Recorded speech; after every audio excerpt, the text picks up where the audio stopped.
மூவரும் முனிவரும் முத்தரும் சித்தரும் தேவரும் மதிக்கும் சித்திசை மணியே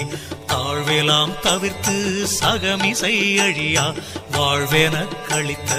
வளரொளி மணியே நவமணி முதலிய நலமெலாம் தரும் ஒரு சிவமணி எனும் அருள் செல்வமாமணியே வான் பெறற்கரிய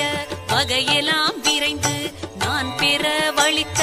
நாத மந்திரமே கற்பம் பல பல கழியினும் அழியா பொற்புற அளித்த